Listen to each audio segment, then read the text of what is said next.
Hello, my name is Valerie Castile. Um, it's my honor and my privilege to accept the Reg Weaver Human and Civil Rights Awards today on behalf of the Philando Castile Relief Foundation and Philando Castile. Philando was my first born one and only son. At the age of 32, he was tragically and brutally murdered in Falcon Heights, Minnesota by a St. Anthony peace officer. He stopped him because he said he had a broken tail light, but we all knew that was far from the truth. Philando was shot and killed July 6, 2016 in Falcon Heights. Along in the vehicle with him was his then girlfriend and her 4-year-old daughter. But yet and still, he was shot 5 times while he was seatbelting in his car. With nowhere to run, no way to duck for cover when he was asked to produce his identification for his license to carry a gun. That's what started it. He said he had a weapon in the car, and that conversation led to a murder. The officer was charged, but ultimately he was acquitted of all wrongdoing, even shooting in the car with no regards to human life. He still was not held accountable. The whole thing was caught on the squad car video, and the aftermath was shown on Facebook around the world, and everybody was grieving and in pain at that time. Even though there was video, there still was no accountability, not even for shooting at a woman and a child. After that, Philando, he was a really good kid, handsome young man, generous. He worked as a supervisor at J.J. Hill Montessori School, where he was a role model and a mentor to them children.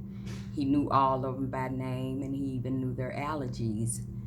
And sometimes he would pay for their meals out of his own pocket because he understood what it meant to have a nutritious meal. And we don't know people's dynamics at home.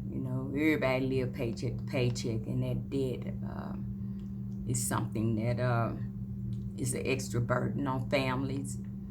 But that's what Philando did. That's who he was. He was a pillar in the community. He loved this community, and it was a really, really huge loss for our community and our children after his death. It was a real loss. But Philando, he had a big heart.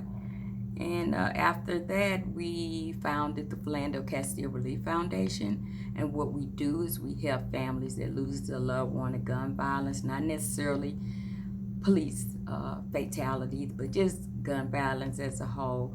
We help pay the negative lunch balances in our struggling school districts as well. And then too, we have disaster relief funds. Here in 2019, the Drake Hotel caught fire, and a lot of people lost their homes on Christmas Day.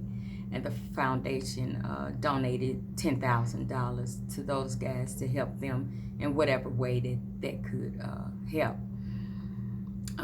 With the foundation, my brother and I have been working really hard since then with police reform and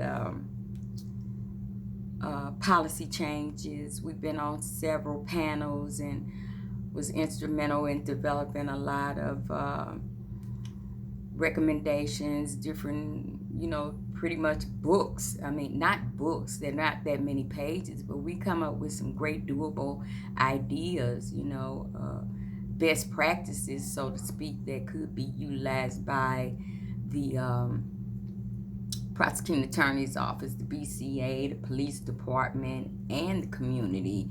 This is a wealth of information that we have participated in bringing forth. We've always advocated for police reform, So in light of what happened to our latest victim, Mr. George Floyd, they're working feverishly to try to incorporate some of these best practices and amend some of the policies and laws that they have in place.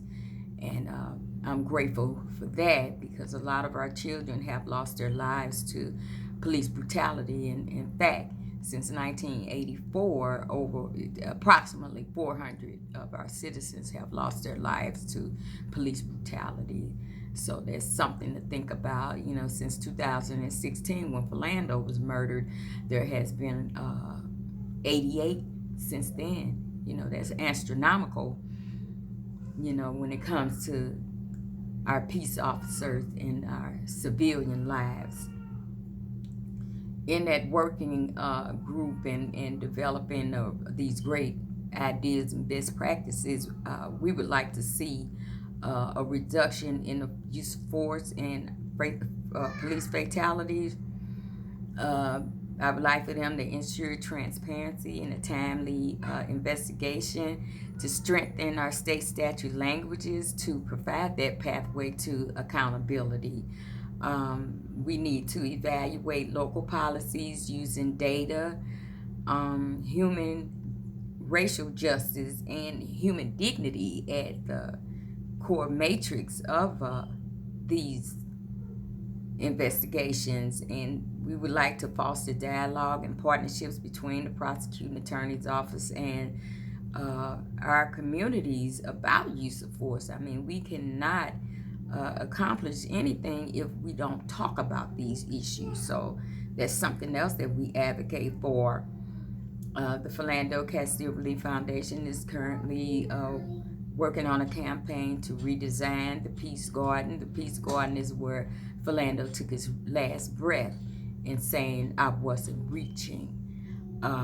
That space is a healing space, a space of love, a space of comfort, a space of remembering, and a space for people to reflect on their own humility, and a space of solace. And we just want them to be a little bit more comfortable and have a greater input in developing this space. So yeah, that's what we're working on right now.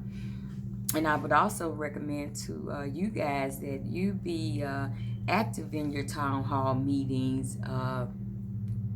Go to those school meetings as well. You need to know what's going on in your schools too.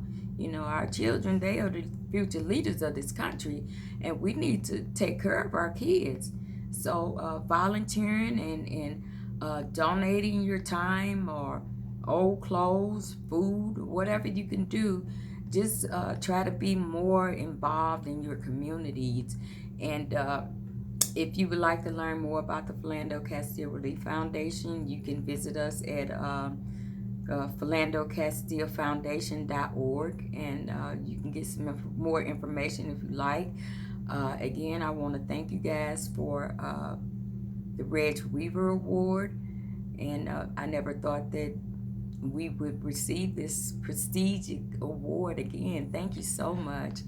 And silence is violence, and we have to be more proactive about what's going on and what's happening to our citizens. So thank you again. Have a blessed day.